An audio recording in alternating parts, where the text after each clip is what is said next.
Hello students, आज हम हमारे सेकेंड ईयर के फर्स्ट पेपर संसाधन भूगोल में आणविक ऊर्जा या परमाणु ऊर्जा के बारे में बात करने वाले हैं। जैसा कि हम जानते हैं, ऊर्जा के बहुत सारे संसाधन विश्व में व्याप्त हैं जो काम में लिए जा रहे हैं वर्तमान में, जिनमें से जो फॉसिल फ्यूल हैं, जिसमें जीवाश्म ईंधन जिन्हें कहा जाता है, पेट्रोल, डीजल, कोयला, इस प्रकार के जो ईंधन हैं वो लगातार ख़त्म होते जा रहे हैं। दूसरा, उनके जो प्रदूषण की समस्या है वो भी उनसे बनी रहती है। और ऐसी दशाओं में जो लगातार जनसंख्या भी बढ़ रही है और लगातार इनकी मांग भी बढ़ रही है ऊर्जा के लिए, तो ऐसी दशाओं में आणविक खनिज एक महत्वपूर्ण संसाधन है ऊर्जा के हिसाब से, जिससे हम बहुत कम पदार्थ में या बहुत कम मात्रा में बहुत ज़्यादा ऊर्जा प्राप्त कर सकते हैं। तो आइए हम समझते हैं परमाणु ऊर्जा क्या है। तो सबसे पहले हम जानें, जो पदार्थ होते हैं, सभी पदार्थ अणुओं से मिलकर बने होते हैं और अणु पदार्थ का सबसे छोटा भाग होता है। एक तत्व के सभी अणुओं के भार, आकार व विशेषताएं समान होती हैं। एक अणु 3 कणों से, जैसे इलेक्ट्रॉन, प्रोटॉन आपने सुना होगा, न्यूट्रॉन से निर्मित होता है। एक अणु के सभी प्रोटॉन व न्यूट्रॉन उसके केंद्र में, नाभिक में होते हैं, केंद्र में हैं, और इलेक्ट्रॉन केंद्रक अथवा नाभिक के चक्कर लगाता है। तो इलेक्ट्रॉन जो है वो नाभिक के चक्कर लगाता है। एक अणु न्यूट्रल होता है, जो भी अणु होता है वह न्यूट्रल होता है। क्यों? क्योंकि इसमें इलेक्ट्रॉन जिसका चार्ज होता है माइनस और प्रोटॉन जिसका चार्ज होता है पॉजिटिव की संख्या समान होती है। तो इस प्रकार दोनों वो न्यूट्रल हो जाते हैं, ना तो वो नेगेटिव में जाता है ना वो पॉजिटिव में, वो न्यूट्रल रहता है। तो इस प्रकार एक अणुओं की संरचना होती है। अब हम बात करते हैं परमाणु जो ऊर्जा है वो किस तरह से बनती है। परमाणु ऊर्जा वह ऊर्जा है जिसे नियंत्रित यानी गैर विस्फोटक नाभिकीय अभिक्रिया से उत्पन्न किया जा सकता है। दो तरह की ये अभिक्रिया होती है, जो रिएक्शन होते हैं, चैन रिएक्शन, जो एक तो कंट्रोल और एक अनकंट्रोल। जो अनकंट्रोल है, जो एटम बम इस तरह की चीज़ें बनाई जाती हैं, वो अनकंट्रोल्ड होते हैं, अनियंत्रित। उसमें हम कंट्रोल नहीं कर सकते उसकी जो रिएक्शन होता है, उसकी अभिक्रिया। और जो कंट्रोल्ड है, जो नाभिकीय ऊर्जा है, जो न्यूक्लियर रिएक्टर हैं, प्लांट है, ऊर्जा के केंद्र हैं, वहाँ पर ये कंट्रोल्ड वे में या नियंत्रित तरीके से उत्पादित किया जाता है, ताकि उसको विद्युत के लिए या अन्य किसी कार्य में काम में लिया जा सके। तो नाभिकीय अभिक्रिया अथवा विखंडन वह रासायनिक अभिक्रिया है जिसमें एक भारी नाभिक 2 भागों में टूटता है। नाभिकीय विखंडन अभिक्रिया श्रृंखला अभिक्रिया होती है, चेन रिएक्शन जिसे कहते हैं। एक के बाद दूसरा, दूसरे के बाद तीसरा, 1 से 2, 2 से 4, 4 से 8, इस तरह से ये बढ़ती जाती है और जब तक चलती रहती है, जब तक कि वो जो ईंधन है वो खत्म नहीं हो जाता, जो भी आणविक ईंधन हमने काम में लिया है वो खत्म नहीं हो जाता, तब तक ये श्रृंखला अभिक्रिया जारी रहती है। जब एक अभिक्रिया से स्वतः दूसरी अभिक्रिया होती है तो उसे श्रृंखला अभिक्रिया कहा जाता है, जिसे चैन रिएक्शन के नाम से भी हम जानते हैं। श्रृंखला अभिक्रिया 2 प्रकार की होती है, नियंत्रित और अनियंत्रित, कंट्रोल और अनकंट्रोल। श्रृंखला अभिक्रिया में 3 नए निकलने वाले जो इसके न्यूट्रॉन हैं वो नियंत्रण नहीं होता उनके ऊपर, और जिनके कारण नाभिकों के विखंडन की दर 13, 9, 27 के अनुसार होती है। फलस्वरूप ऊर्जा अत्यंत तीव्र गति से उत्पन्न होती है तथा कम समय में बहुत अधिक विनाश करने में सक्षम होती है, जैसा कि एटम बम में जो हिरोशिमा नागासाकी पर गिराया गया था द्वितीय विश्व युद्ध में। और नियंत्रित श्रृंखला अभिक्रिया धीरे धीरे होती है तथा इससे प्राप्त ऊर्जा का उपयोग लाभदायक कार्यों के लिए किया जा सकता है। परमाणु ऊर्जा के लिए नाभिकीय रिएक्टर में यही अभिक्रिया अपनाई जाती है। तो सबसे पहले नाभिकीय विखंडन अभिक्रिया अमेरिकी वैज्ञानिक, इस तरह से हम देख सकते हैं, यहाँ पे जो आपको दिखाया गया है वो है नाभिकीय जो अभिक्रिया है, न्यूक्लियर फिशन, जिसमें विखंडन होता है, अणुओं का विखंडन हो रहा है, 1 से 2 निकल ले, 2 से 4 निकल ले, इस प्रकार से, और वो प्रत्येक अणु दूसरे में विभाजित हो जाता है। तो इस प्रकार से उनकी संख्या लगातार बढ़ती जाती है। जबकि न्यूक्लियर फिशन जो है उसमें समागम होता है अणुओं का, तो हल्के 2 अणु मिलके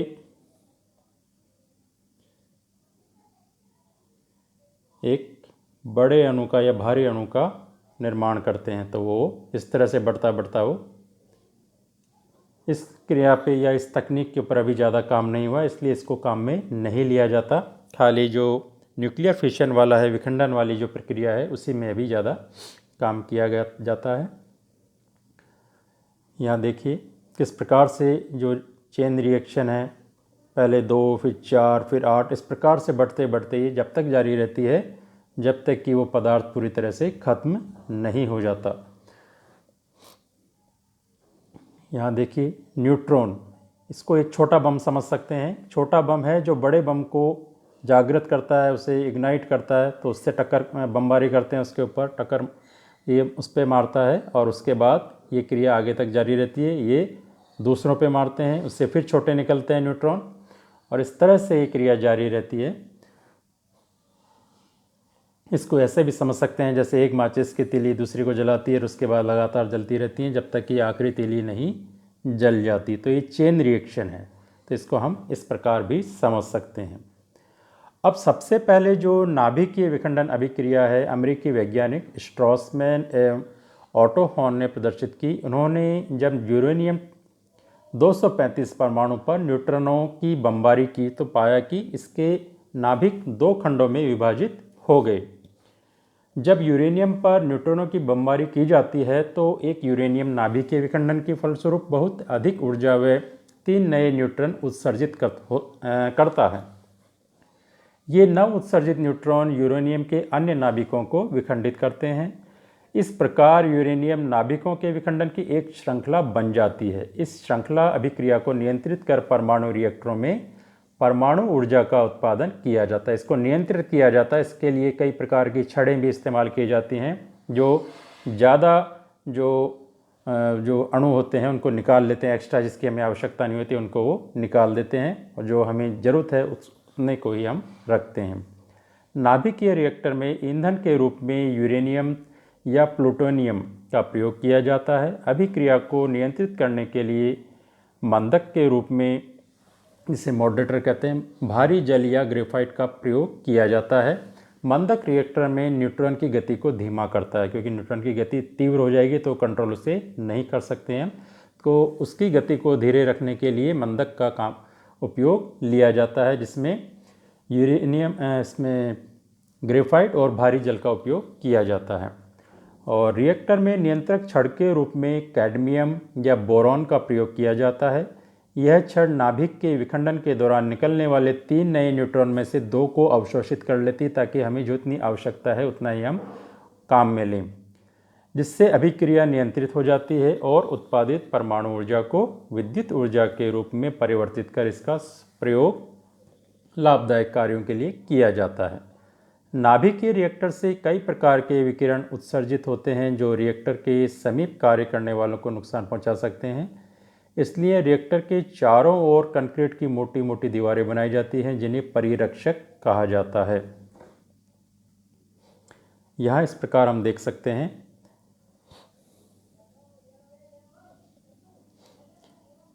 यहाँ पर जो आणविक खनिज है उसकी स्थिति मैं बता रहा हूँ। यहाँ इसके अंदर आणविक खनिज है और इसके अंदर जो सफ़ेद रंग की दिख रही हैं ये छड़ें हैं जो कंट्रोल करती हैं आणविक खनिज की जो अभिक्रिया रिएक्शन है उसको कंट्रोल करती हैं, एक्स्ट्रा को निकाल देती हैं और ज़रूरत के हिसाब से ही उसको रखा जाता है। और यहाँ जो जल है, जब आणविक खनिज से जो ऊर्जा निकल रही है विखंडन के कारण, तो वो ऊर्जा अत्यधिक ताप को उत्सर्जित करती है और उस ताप से ये जल है वो गर्म होकर भाप में परिवर्तित होता है और उस भाप के प्रभाव से यहाँ जो टरबाइन लगा है ये टरबाइन ये घूमने लगता है और इस टरबाइन के घूमते ही विद्युत का निर्माण शुरू हो जाता है और ये ग्रिड की सहायता से नगरों, उपनगरों, महानगरों में पहुंचा दी जाती है। और यहाँ पर जो पानी यहाँ भेजा जा रहा है ये कूलेंट का काम कर रहा है, जो अत्यधिक ऊर्जा उत्सर्जित हो रही है उसको ये कम करता है, कंट्रोल में रखता है। तो इस प्रकार से अलग अलग इसके भाग हैं। यहाँ पर कंट्रोल रोड है, यहाँ पर रिएक्टर वेसल है, ये इसका पूरा ये रिएक्टर वेसल है जिसके अंदर कंट्रोल रोड लगी है और इसके अंदर ही आणविक खनिज भी होते हैं। और यहाँ पर स्टीम बन रही है, भाप बन रही है। और यहाँ पर कंडेंसर है और ये जनरेटर है, ये टरबाइन है जो भाप से घूम रहा है। तो इस प्रकार से इसके अलग अलग भाग हैं जो कार्य करते हैं। तो इस प्रकार से हम एक जो परमाणु रिएक्टर है उसको हम समझ सकते हैं कि किस प्रकार ये कार्य करता होगा। जो बड़ी बड़ी टावर जो हमने चित्रों में देखी है वो कूलेंट टावर होती हैं, जहाँ से उसको जो अत्यधिक ऊर्जा जो ताप होता है उसको कम किया जाता है, नियंत्रित किया जाता है। अब नाभिकीय रिएक्टर से कई प्रकार के विकिरण उत्सर्जित होते हैं जो रिएक्टर की दीवारें बनाई जाती हैं, इसको हमने अभी बात करी। और इसके बाद हम आते हैं परमाणु रिएक्टर का जो उपयोग है मूल रूप से विद्युत उत्पादन के लिए किया जाता है। नाभिकीय रिएक्टर में ईंधन की कम मात्रा से ही अपार ऊष्मा का उत्पादन किया जा सकता है। जहां 1000 वाट के थर्मल पावर संयंत्र को चलाने के लिए 300 लाख टन कोयले की आवश्यकता होती है, वहीं उतनी ही विद्युत उत्पादन के लिए नाभिकीय रिएक्टर में मात्र 30 टन यूरेनियम से ऊर्जा ये संभव है। 30 टन यूरेनियम से हम 300 लाख टन कोयले के बराबर ऊर्जा बना सकते हैं। तो रिएक्टर से प्राप्त विद्युत ऊर्जा का उपयोग विभिन्न उद्योगों में किया जा सकता है।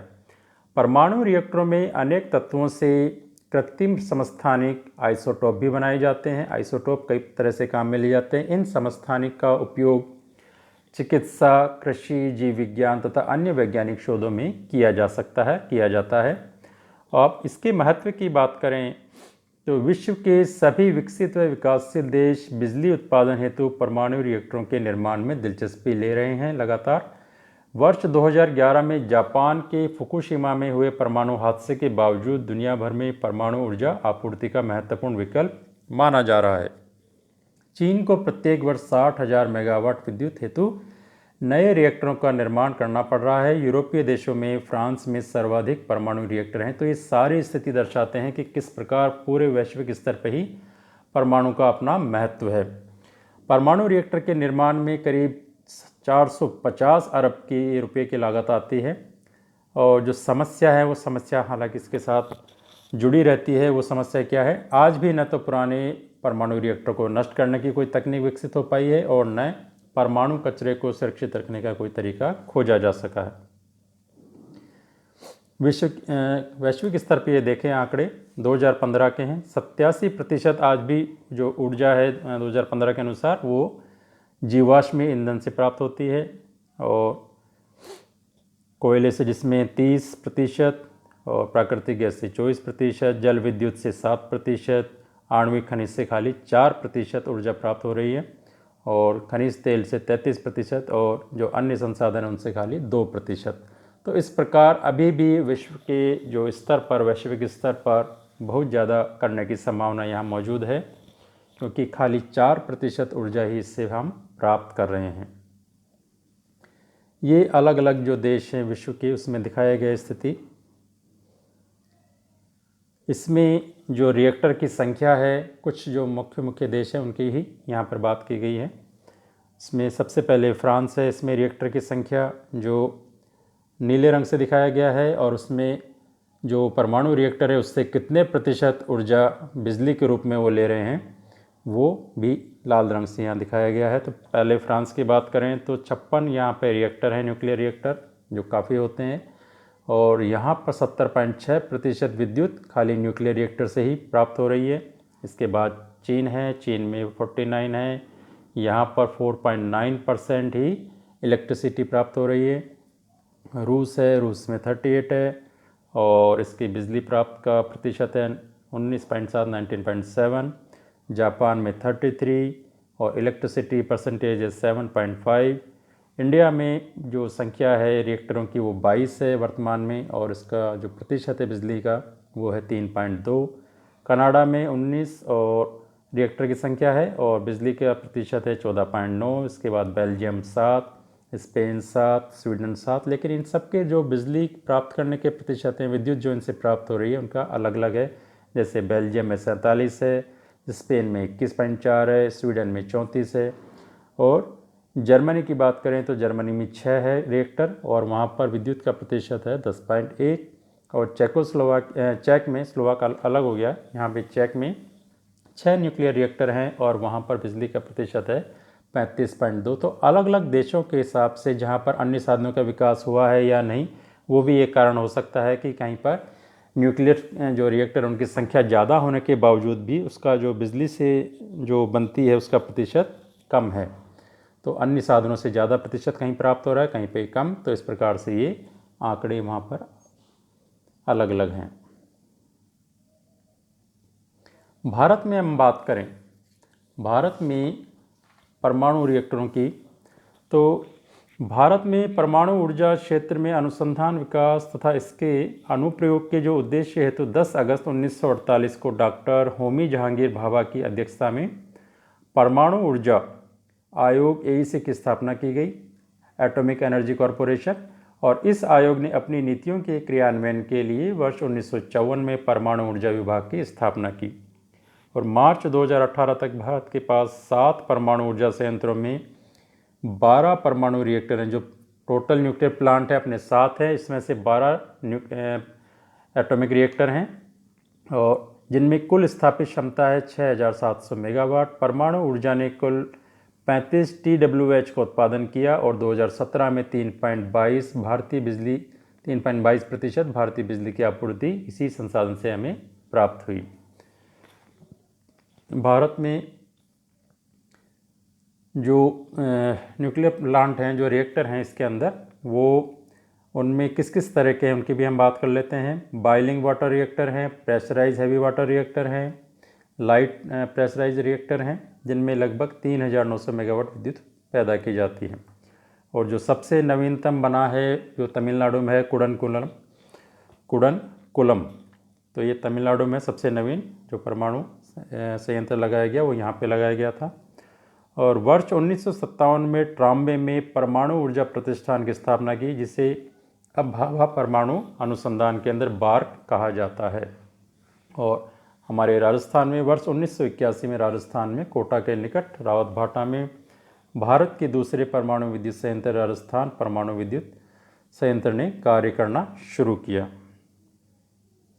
तो आज के वीडियो में इतना ही। अगले वीडियो में फिर नए संसाधन के साथ मिलेंगे। Thank you.